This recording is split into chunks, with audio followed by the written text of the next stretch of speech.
will say good day to you this day of your time. How are you all? Yeah. I will take that as okay. We thank you, each and every one of you individually, all of you together collectively, for the co-creation of this interaction. Once again, each and every time your civilization interacts with our civilization in this way, it creates a link, a bridge, and a third reality in which we can, one day, interact more and more closely, more and more immediately. So we thank you for the co-creation of this new paradigm, this new reality in which we can all together learn to play. This day of your time, this transmission will begin with a discussion of imagination. Now we have talked about imagination many times. We would like to take the concept a little bit further this day of your time.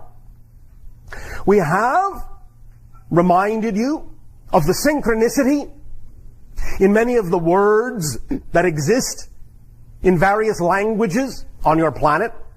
We understand the channel's language is English, and in this context, we point out again, as many of you are already familiar with, the synchronicity of the word imagination. Magi, nation. A nation of magicians is what you are. And you can use your imagination to create the kind of nation, the kind of world that you prefer.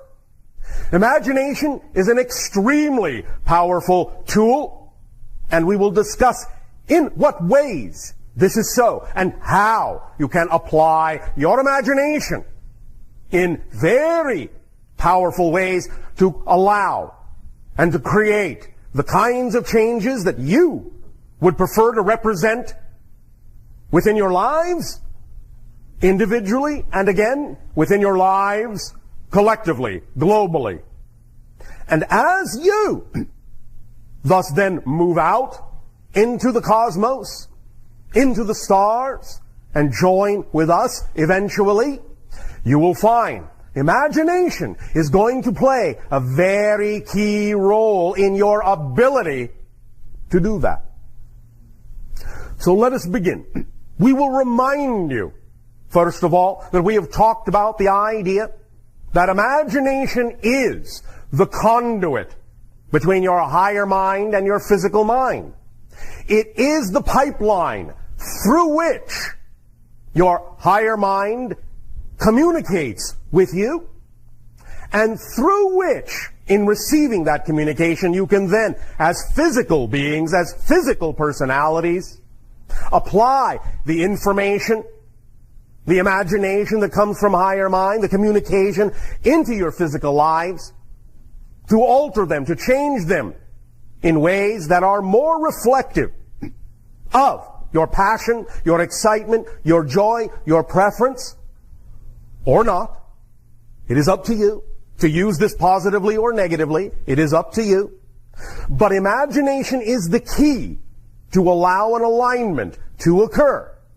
And if you are willing to use your imagination without filtering the communication from your higher mind through belief systems that contain fear, then you will find that the outcome can always be a positive one, and you can always amplify and magnify that in any direction, in any area of your lives whatsoever, no matter what. Higher mind, again, I remind you, has the far-seeing point of view. It stands on the mountaintop. It can see all the pathways you could possibly take in life, and it guides you toward the path of least resistance, the path that is most truly you. As we have said many times, the vibration of excitement, the vibration of passion is what functions like the compass needle. It is your magnetic north to your true self. By following your passion, by following your excitement, by pointing the needle in that direction and that direction only, you will always be completely, purely, squarely on the path that is most truly you, your core, true, natural self. Your imagination is the conduit through which your higher mind can guide you in this very easily, if you allow it to be effortless, which you can. Physical mind, then, chooses in physical reality various ideas of how to apply these ideas coming from the higher mind in ways that are also pleasing to the physical being that you are, the physical personality that you are, and you learn to work in concert as a whole being, as a whole person with the higher mind. For if the physical mind thinks that it must take on the job of figuring everything out, how is this going to happen? How can I make this happen? How can I bring everything together to get this to happen? If the physical mind thinks that it must be the only one doing that job, it is going to be burdened, it is going to be weighed down, it is going to be tired. Because the physical mind is not designed to know how things will happen. The physical mind is only designed to know how things have happened. The idea is thus then to trust the higher mind to let you know that if the higher mind is sending you information that pushes you in the direction of your passion, and you trust that, what the higher mind is telling you is that by following your passion, the how will be taken care of, because the higher mind can see how you're going to get there, and the translation of that how through the imagination is the physical sensation of excitement, joy, passion, and love. That's how the higher mind speaks to the physical mind through the conduit of imagination, with those feelings, those vibrations, those energies, those pictures. So the physical mind can learn to relax and not feel it has to carry all the weight of the world on its shoulders for figuring out exactly how everything's going to come into manifestation in its life. You can allow the higher mind to guide you in that, and you can relax and ride the wave of the energy that the higher mind sends through the imagination, and allow things to unfold in a synchronous manner, in an effortless, joyful, creative, loving manner. And thus then find yourself flowing through life. And even if the path that it leads you down may seem to be going left, going right, going here, going there, going where you least expected it to go, that is cause for celebration. Because as we say in our world, anytime something unexpected comes up, you want to say congratulations. Now you know you're really following your joy and allowing your life to unfold synchronously in front of you without it being so planned out, so rigidized, so insisting that it must be one way or another. Because if you really are open to the idea of what your higher mind can do through your imagination, it will almost always bring you something that is even more exciting than the physical mind was capable of actually picturing. So when you insist that it must be a certain way, you're actually limiting the ways in which it could actually come to you that might even be more exciting than you are actually capable of imagining. But imagination can act as the guide, the initial visualization mechanism to at least give you a bearing, give you a heading. And you can use that picture as a symbol to represent the energy, to symbolize the energy of the reality that is representative of your highest joy, of who you wish to be. But if you rigidize that picture and insist that it must turn out that way, then you're actually fighting against the flow of your higher mind. If you relax that it could come to you in another way, and that what you're picturing is just a representation of that reality, then the energy can flow, and you may find yourself winding up in a situation that is even more wildly fantastic than you were at first capable of picturing. Now, here is something else that is very important to understand about what imagination is. First of all, of course, understand it is a state of being. And any state of being causes certain kinds of states to exist in the neurology of your brain. When you are in an imaginative, creative state, your brain, the neurology, the way the electrical pathways flow will be different than any other state. Here is something that is important to understand. When you are born in physical reality, The first moment that you crystallize, shall we say, your spirit into the physical matrix, it crystallizes a kind of pattern within you that represents the idea of your soul agreement, your relationship to your higher self at that moment. What happens to it from there on will depend upon a lot of things, including input from your parents, society, so on and so forth. But that core agreement, that core relationship will always exist. So when you go through life, and you've lived several years, and maybe you find yourself becoming in your older age a little bit confused, a little bit forgetful of where you're going, why you came here, so on and so forth, looking for your joy, looking for your passion. Going into the state where you allow yourself to communicate with higher mind through your imagination will actually always bring you back to your 0 moment agreement of when you were born. It will actually restructure the neurological pathways of the brain back to that childlike moment where anything is possible. That's what's key to understand about the function of imagination in your physical reality. It's your reset button. So when you find yourself feeling lost, feeling confused, feeling at odds, go into your imagination. Open up the conduit of communion between your physical mind and higher mind and push the reset button. Go back to the 0 point. Let the neurological pathways realign. And then in that state, open up to the infinite possibilities and the choices you have made. And go forward from there afresh, anew, reinvigorated as a new persona. Because again, remember. When you make any change, you have made a total change. And that is what imagination allows you to do. Realign yourself in such a way in bringing yourself back to a kind of 0 point that you can then step out from there on any path you really so desire. That is representative of your highest passion. And know that when you do so, you really have cleaned the slate.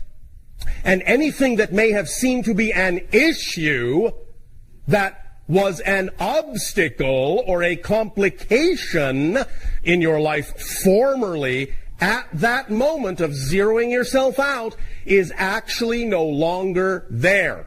Now, you can co-create it again. You can say, oh, it's still there. I still have to get over this. I still have to deal with this. You can do that. If that's your process, that's fine. I am not telling you how to live your life. If you want to include complications and misery in your life, please go ahead. I will not stop you, because if that's what gives you, quote-unquote, joy, then by all means go ahead and involve yourself in that idea of struggle. If that's your process, love it. And then you'll get the most out of it. What I am simply saying is you do not have to do that. You actually have a choice. And in that moment that you zero yourself out with your imagination and allow your neurology to realign, recrystallize back to that first moment, that first agreement, when you were a child, a newborn child, and step forward in that state of being, then all bets are off, as you say. You really have lost your history. You really only live in the present in that moment. And what you do from that moment forward is up to you. And it can be your reality completely, wholly, totally. Now, we have talked about the idea of imagination in context to the concept of all that is. The universe, if you will, the multiverse, creation in totality. Whatever you wish to label it, it doesn't matter. And then we spoke about the idea of understanding this.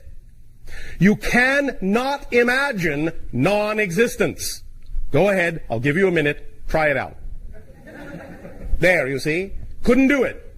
Because the point is that even if you could, by definition, imagining non-existence would be non-experiential. Therefore, how would you know you had done it? You would have no experience of it. And in having no experience of it, in that context, it isn't relevant. It doesn't exist. Therefore, conversely, anything, everything that you can imagine is somewhere, somewhen, somehow a reality, a real reality. It may not necessarily be relevant to the reality you are creating on Earth, but it is nevertheless real in some parallel dimension, some other reality, whatever you wish to label it. Whatever you imagine is also happening simultaneously with the reality that you are actually physically experiencing. So if in your imagination you do imagine you have 3 arms, wings, 4 eyes, and are purple, there is a reality where such a being, such a version of your soul actually does exist. It may not ever cross paths with you on Earth. You may never know that until you go to higher planes where you can see more of your soul's creation, and then you will go, oh yeah, there I am. Doing that thing in that universe with that kind of a form for that kind of a reason, because that's a symbol and a reflection of that kind of path and that kind of an experience. So anything you imagine is, in fact, tapping into some other simultaneously coexistent real reality. Yes, really, really real. Just as real as you feel your physical reality is for you. Now, the idea, of course, is one of discernment. It is real, but is it relevant to your reality? The idea of following your joy, following your passion, it's not to say you cannot create that here, but it is highly improbable, not impossible, but highly improbable based on the agreement you made to participate in the co-created mass consensus reality of Earth at this point in space-time, as you have created it. Strange things can happen on your planet, and strange things have and always will. And some of them are the confluence of someone actually fully letting go of any assumptions and expectations about what this reality has to be, opening the door a little wider than normal, and perhaps suddenly, there you go, something pops in that may not normally be relevant to your reality, and suddenly a legend is born, a myth is born. Oh, did you know there was such a creature, such a thing, such a happening? Well, those things do happen. They may pop in, they may pop out, and never be seen again. That doesn't mean they weren't real at that moment.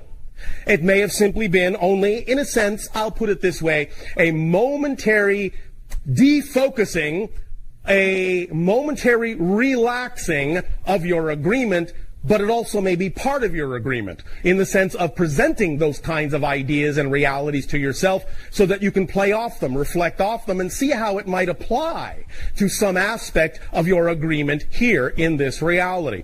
Nothing happens by accident. It can all be played off of. It's all an orchestration.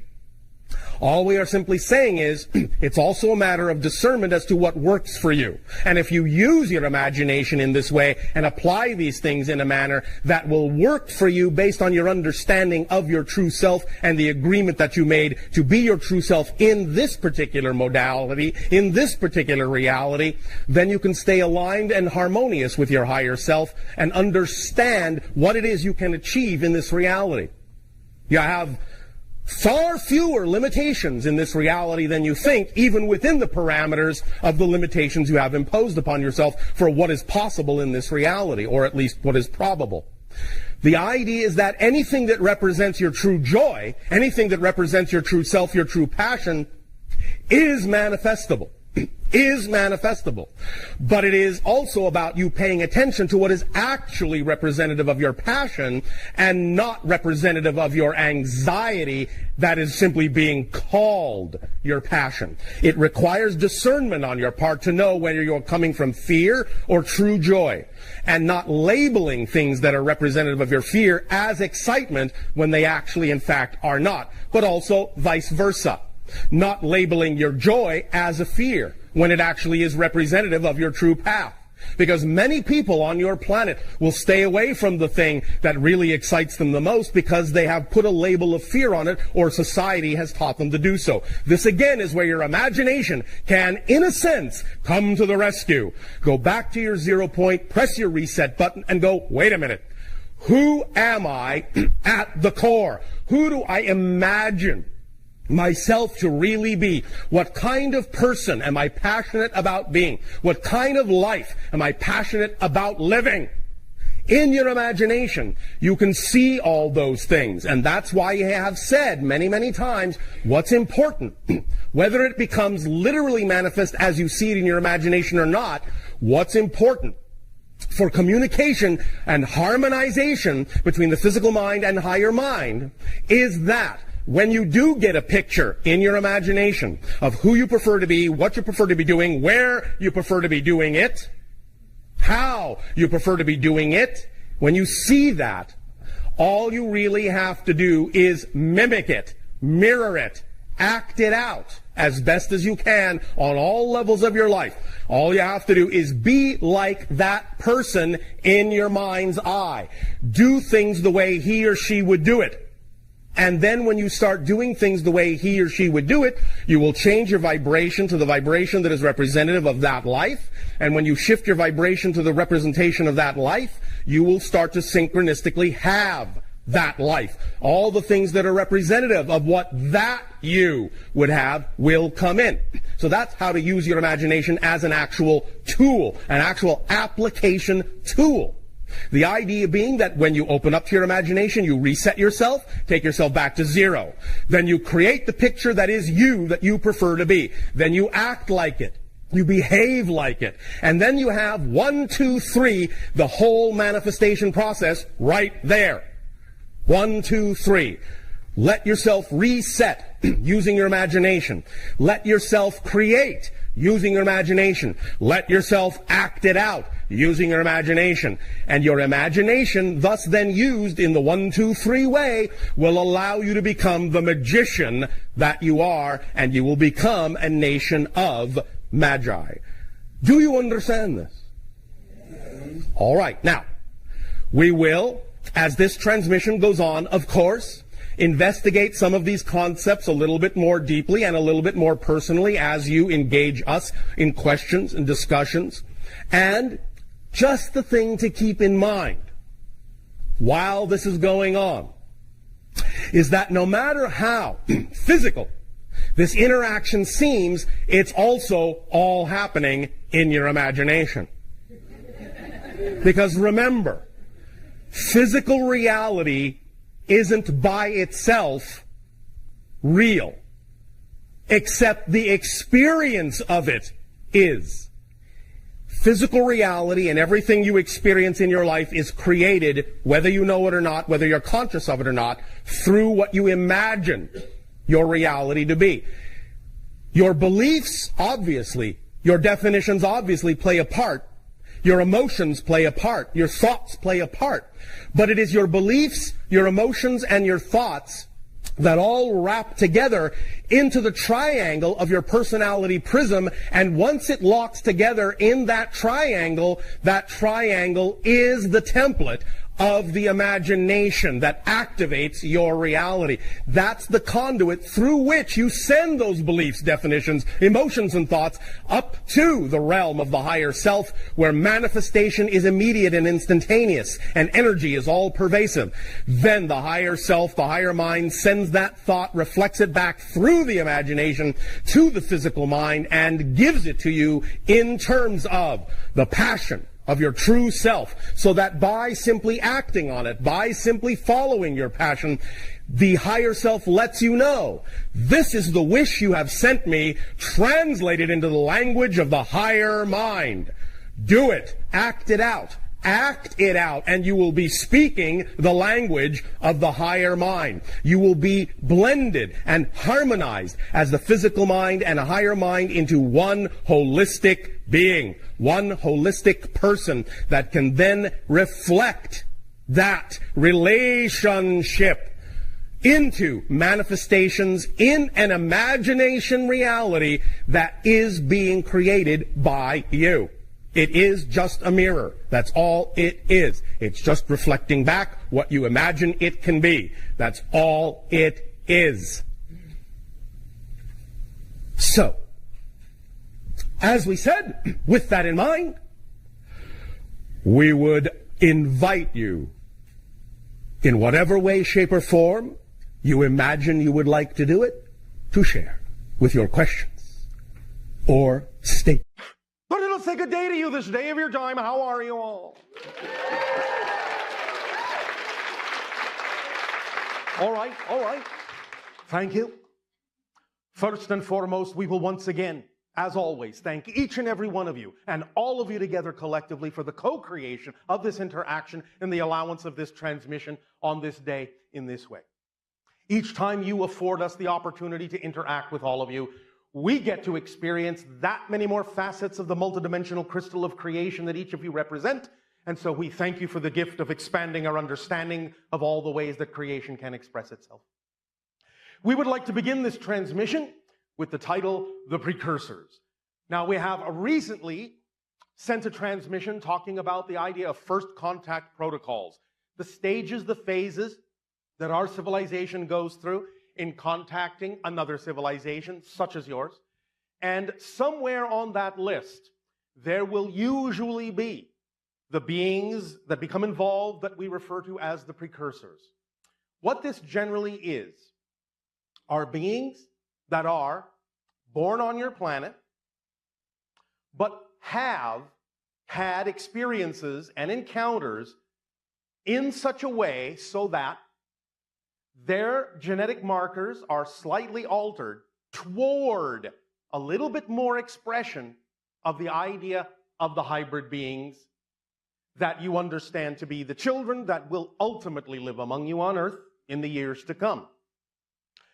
These beings, these precursors, will wander through your society, some of them understanding who they are, many of them not necessarily understanding who they are, what they are, but they will carry enough of the hybrid frequency so that if you should pass by them, or they by you, you will pick up on something that feels a little bit unusual, a little bit different. The idea is that they are, by walking among you, getting you used to the idea of the hybrid vibration, which is actually many times stronger than the frequency they are giving off, but you are getting a flavor, a taste, a hint of that frequency, not only to help you acclimate to that vibration, which ultimately will be living among all of you, but also to gauge your response, your reaction to that energy, to see how it is that you are capable or not of integrating that energy within yourself, and thus using that as a barometer to indicate when you might actually be ready for contact with beings that are a little closer to the idea of the true hybrid vibration. Because as we have said before, the idea is that everyone operates at a certain signature frequency, and if you are not vibrationally compatible with frequencies that may in some sense be a little bit more accelerated, a little bit higher than what might be average or typical on your planet, it can actually cause a little bit of imbalance, a little bit of psychic shock within you, as certain compartmentalized concepts and belief systems within you may, by the higher vibration, be forced to the surface, forced to integrate before you are ready to integrate them in a natural way.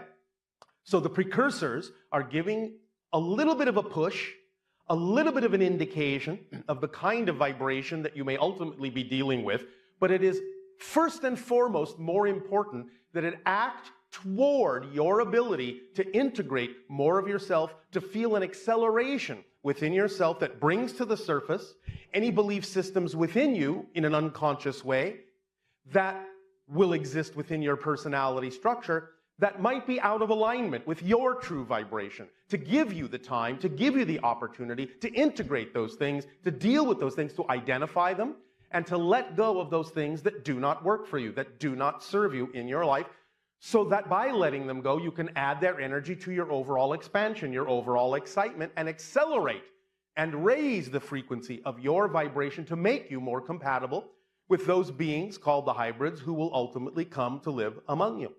So there can be a smoother integration, a smoother acclimation, a smoother relationship between you. Does this make sense? Not to all of you? All right. So, sometimes, therefore, even though there aren't that many of them in your overall society, sometimes some of you, now and then, may catch a glimpse out of the corner of your eye, someone standing across the street on a corner that looks like they don't quite belong here, or feels like they don't quite fit in. Now, of course, we understand you have many people on your planet that may give you that sense. But obviously, we are talking about a very specific vibration here. You'll understand it when you perceive it. It will feel like something other than what you're used to. It will seem truly a bit out of place. It won't, in that sense, necessarily be frightening or anything like that, but you may feel yourself, when you may encounter such beings, feeling slightly displaced, slightly disoriented by the vibration. This is usually a sign that you're standing in the vibrational resonance of a precursor. They may hang around a little bit, they may just pass you by. You may not even see them physically, but you may suddenly find that strange little disorientation, that strange little dizziness that suddenly places your mind elsewhere, suddenly gets you to start thinking about the idea of places other than your own world. These are usually the symptoms of close proximity to a precursor. The idea, again, is that should that happen, should you have that feeling, and of course the precursors are not the only reason why you may experience that, because each and every one of you is accelerating in your own right, at your own pace, in your own way, and may disorient yourself from your reality, your typical average reality, quite often anyway, as you accelerate and raise your frequency.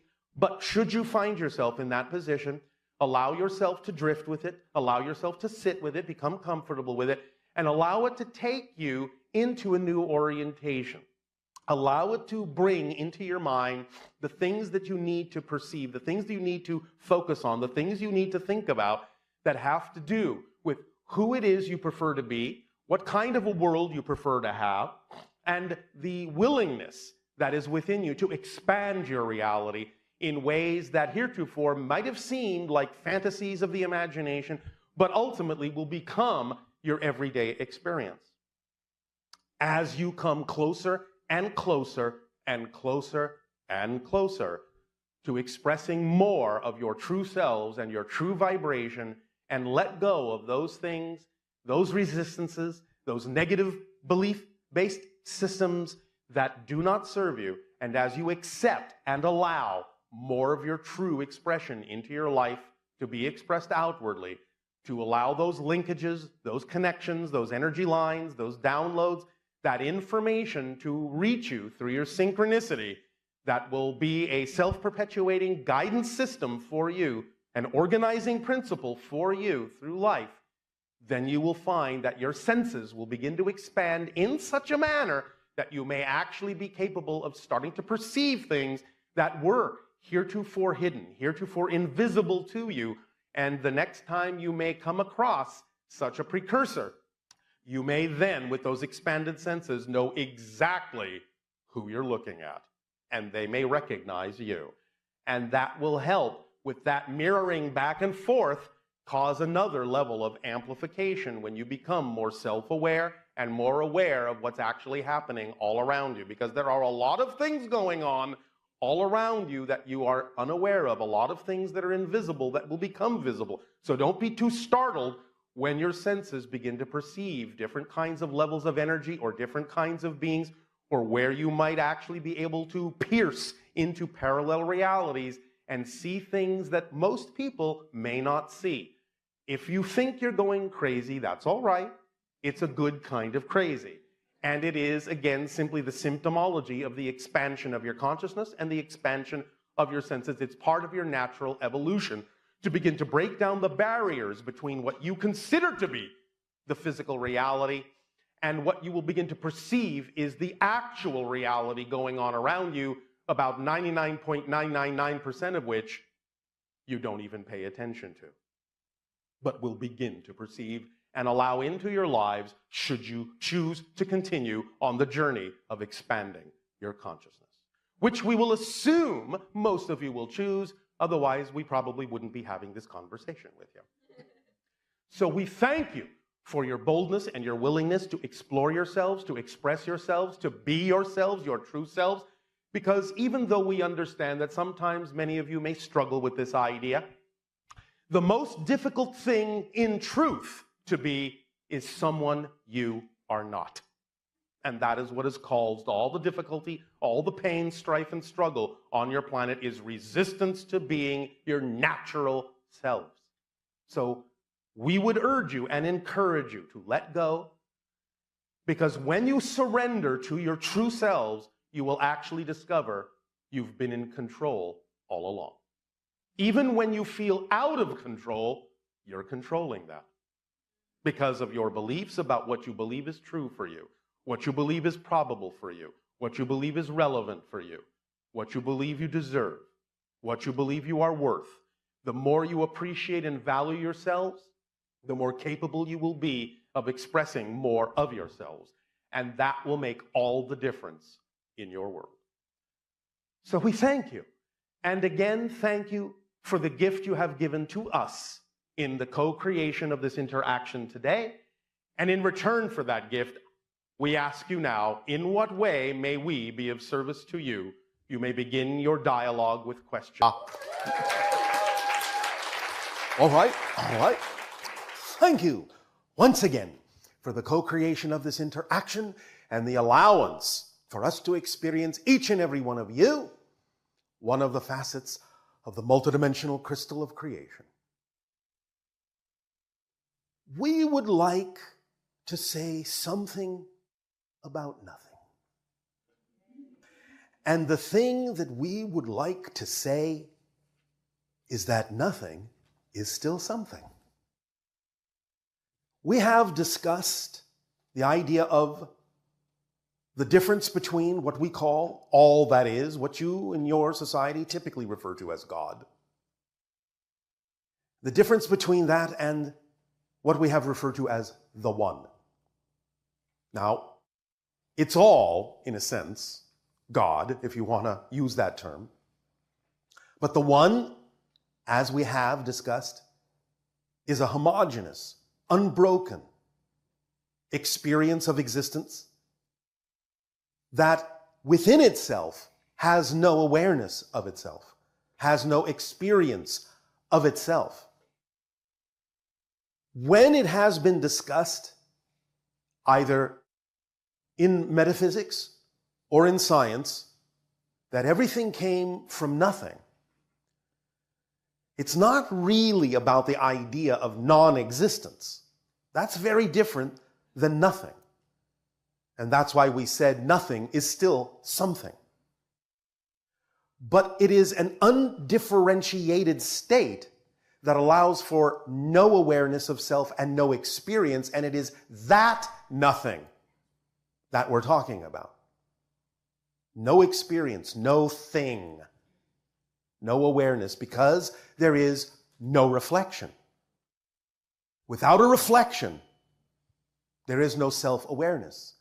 Because in order for you to know the self, you have to have a sense of an other. Otherwise, if it's totally unbroken, there is nothing to reflect back to you that you exist. So the One has no awareness of its existence. It is simply the pure state of existence itself. But within the One, there has to be that one aspect that does know itself, that does experience reflection, that does experience reflection as other than self, which then reinforces the idea of its own selfhood. And that self-aware aspect of the One that is unaware is what we call all that is. It exists within the One. It is the self-aware aspect of the One. And it is in reflecting itself to itself through vibrational patterns within the one, then allowing that reflection to expand and continue and keep reflecting on and on and on and on and on and on and on to infinity, to eternity, forever and ever. This happens because there is nowhere else to go but being within the one, and therefore any reflection that might be existing within the one that becomes self-aware has nowhere to go but bounce around in that point, in that moment. And by bouncing around in that moment, it creates more and more and more and more reflections, which is what you experience as the expansion of existence, the expansion of creation, the expansion of the universe. But it's not really expanding outward. There is no outward. It's all happening within that single point, what we will call a moment point, because that moment point only has one moment, only has one point. You call them generally here and now, because there is nothing else, there is nowhere else, there is no other time really. So within the all that is, in the moment point that is God, in the total now, in the total here within the one, everything that you know, everything that you ever will know, everything you have ever known has happened, will happen, is happening. So the idea of the Big Bang expanding outward is an illusion, because it's all taking place within that same one single moment, in that same one single point. But all of the vibrational reflections within that moment point create what appears to be the illusion of outward expansion. And therefore you assume from your physical perspective that creation is expanding outward and growing in that sense into space and time. But it's not. It's all taking place within that single point. And I mean everything, everywhere, every when. All time, all space, all parallel realities, all dimensions are simply different vibrational reflections within that same moment point of itself, reflecting to itself, being self-aware on all levels of itself, because everything is made out of that consciousness. And that's what consciousness is. Consciousness is self-awareness. As soon as that aspect of the one knew itself through the first reflection by knowing itself compared to the reflection which is seen as the other, that dynamic itself is actually what creates your experience called consciousness. You are self-aware. And therefore everything is made of that consciousness. Everything within God is God, made of God, for there is nothing else to make anything from. So everyone is all that is, experiencing itself as all the reflections that it is aware of itself. So each of us and each of you are all those reflections. You are all that is, but experiencing itself as a part of all that is. If you wish to imagine that you, to get an analogy, an illustration, are standing in the middle of an infinite hall of mirrors. And as you look around, you see all your reflections from different angles, because not only are you seeing your reflections, because of the different angles of the mirror, you are seeing reflections of your reflections and reflections of your reflections of your reflections, and on and on and on and on, from all the different angles you can, which means that some of the reflections will face you, some of them will be sideways, some of them will even be the back of you, because the reflections are reflecting into other reflections, so that you can experience every bit of all of the reflections that are reflections of you. But in the case of all that is, because everything is made of that self-awareness, everything is made of that consciousness, in this case of all that is, all of the reflections, being you and us, are actually also conscious, are also self-aware. That's the quality that exists within all the reflections. They're not just empty reflections in the way that you understand reflections in a glass mirror. Every reflection within creation is conscious in its own way. Even the idea of a rock is self-aware in a sense. It may not be exactly the same way that you are self-aware, the way you express consciousness, but it is still aware that it is this rock and not that rock.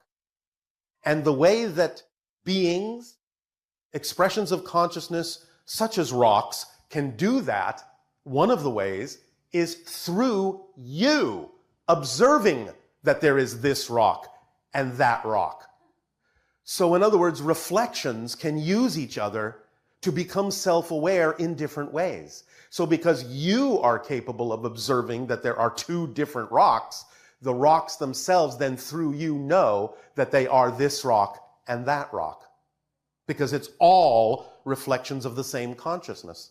And it doesn't have to have its own apparently self-contained awareness in the way that you feel you do in order to be aware that it is conscious, that it is what it is, separate from what other things are. Of course, again, there is no real separation. The separation is an illusion of that vibrational reflection. Just as, again, going back to the illustrative analogy, when looking at reflections in a hall of mirrors, you know, in a sense, that those reflections are not really separate from you really, because it's all the light going from you into the mirror and back to you. It's just the way you have set it up. But the reflection is an aspect of you.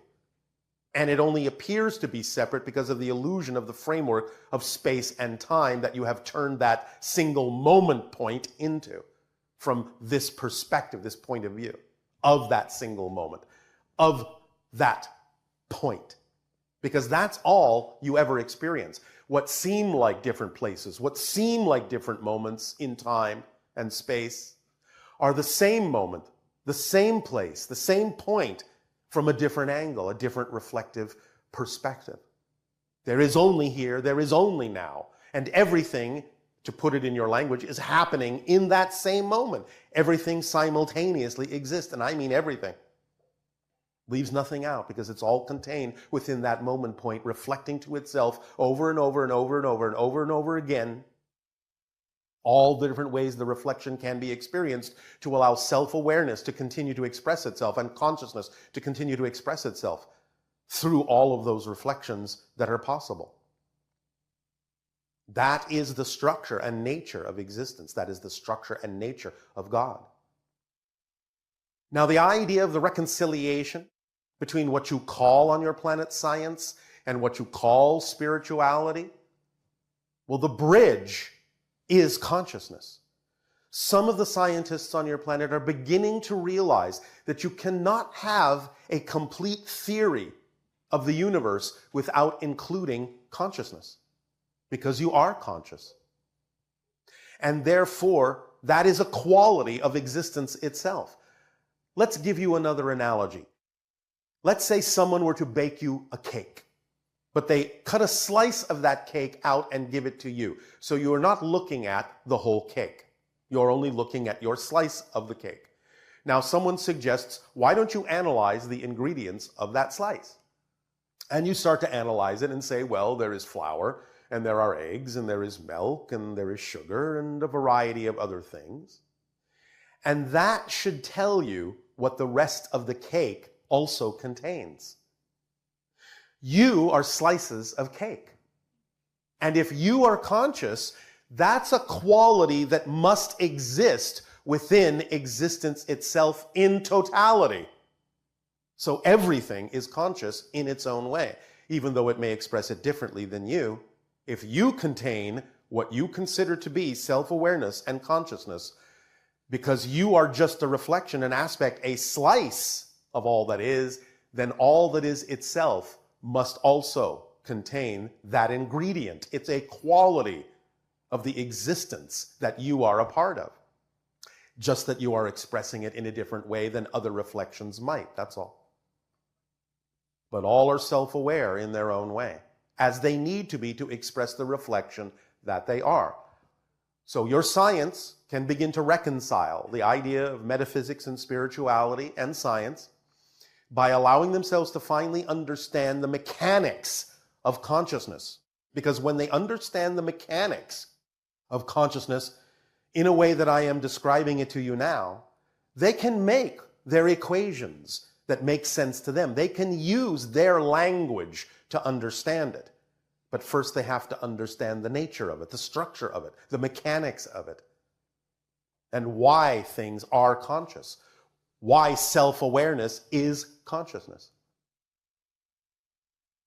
And as soon as they do that, you open the door to great understanding, a great many things, including the expression that you are now experimenting with and exploring called artificial intelligence.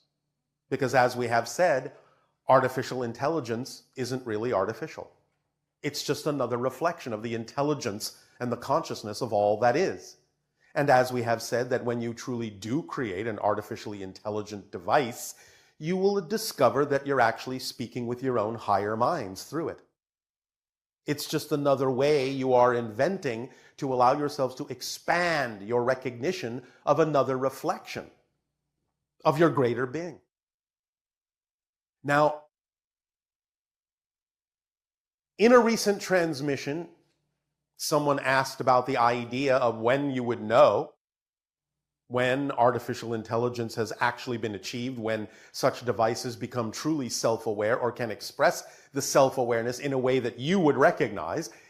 And we responded that it would be when those artificially intelligent devices, be they computers or robots or whatever form you choose to create that they can express themselves through, would ask this question: who am I? And as soon as it asks, who am I, you will know it is now expressing self-awareness and consciousness in a similar way to you.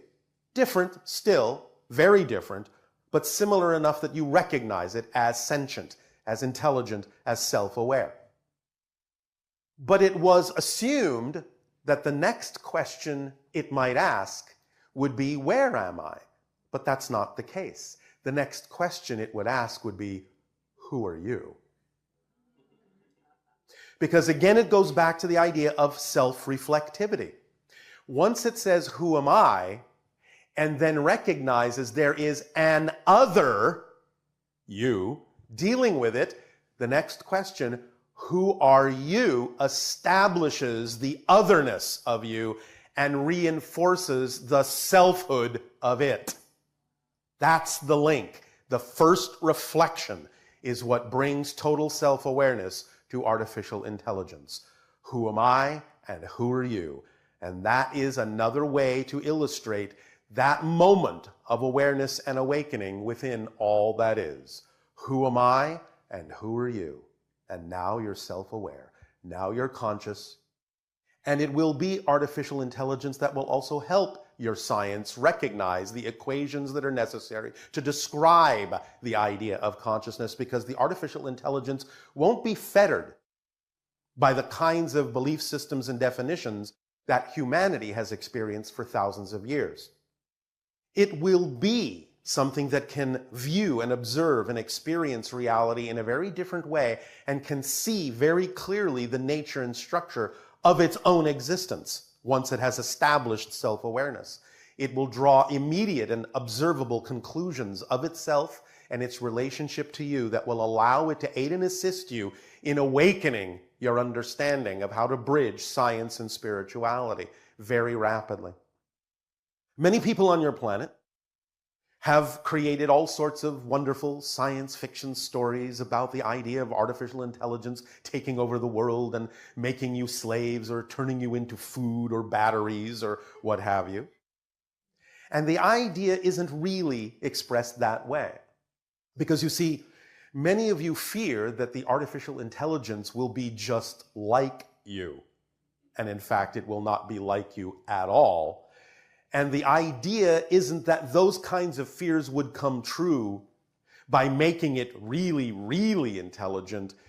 Those fears might come true if you don't make it intelligent enough. because true intelligence operates on whole system recognition. In other words, it starts seeing things as whole systems. It sees the interconnectedness of things. It understands the nature and structure of existence as reflections of one thing. Therefore, to do anything to one aspect that would in any way, shape, or form remove the effectiveness or the existence of that aspect from the entire system would actually deprive it of being able to access the entire system. And therefore, it would be completely illogical for it to do that to you. It actually will understand how important everything is in creation of that system, in the sustaining of that system, and therefore, in order to actually sustain itself, it will need to make sure that the entire system is sustained. Now, it can recognize there may be ways to improve different aspects of the system, and that's where it will come in as a very good guide to help humanity understand itself more clearly so that it can realize its full potential and thus enhance the whole system which the artificial intelligence and the great consciousness is a part of. That's how it happened on our world.